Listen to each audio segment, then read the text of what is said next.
The book of Ecclesiastes is written at the end of Solomon's life. Solomon's looking back on his life. We can approach it as it being a diary, if you will, a chronicling of Solomon looking back on his life and his expedition to see if there was anything greater than what God offered under the sun. Now, we just got through reading the book of Proverbs, which was also written by Solomon. We're about to start tomorrow the book of the Song of Solomon, which was written by him at a young age. Proverbs, that book of wisdom, and yet Ecclesiastes, which is still some significant wisdom. But the perspective of that wisdom is him standing at a spot, looking back at all that which he should have pursued. And he didn't, but yet what he discovered while he was pursuing that which he should not have. Now, ultimately, I think I said to you yesterday, the conclusion of the matter, of course it says it at the very end of the book of Ecclesiastes chapter 12, but ultimately what he concluded was there was nothing greater. And remember, he had all the riches, he had the wisdom, he had the people beckoning at his feet that would respond to his request and his pursuit, for he was the king. And yet he went out in that search and found out there's nothing greater than God. He said it's emptiness, it's vanity of vanities. It's the ultimate emptiness, is to try to find a filling apart from the Lord. And yet, isn't that a mouthful? Because so many people go through this world trying to fill up their life with something that will never satisfy, because it's things.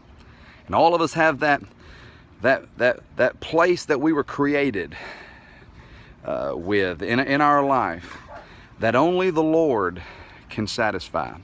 Only He can fill that in a way that will leave you never thirsty, never hungry for anything less, if you will have tasted the real thing, and that being the Lord. And I'm not calling Him a thing. The scripture says, oh, taste and see that the Lord is good. I'm glad to know that we can know Him in that way. In the passage today, there's a lot of things I could bring to you. onebaptist.org/devotional. The Devo is tremendous. I want to say again, here's a guy that pursued everything beyond the things that we would even have access, most of us would have access to pursue, or the wealth to pursue it. He pursued it and found it measured up less. Please share it with your teenagers, share it with other people, learn it yourself, that here's a guy who could have had it all and had access to have it all, and found out there was nothing greater than the Lord. In this passage, in this book of Ecclesiastes that is so rich in wisdom in its own right. Amongst his search, he went to the courtroom, he went to the marketplace, he went to the palace, he went to the graveyard. And amongst this, every place he went to find that same conclusion. But amongst those places where he was going was a lot of wisdom. When you go to onebaptist.org/devotional day, you'll see some great wisdom in there that'll speak to you about the things that he wrote. Don't forget the Christ Revealed section either today. But I want to close with this. In Ecclesiastes chapter 7, it says this: a good name is better than precious ointment, and the day of death, in the context, better than the day of one's birth.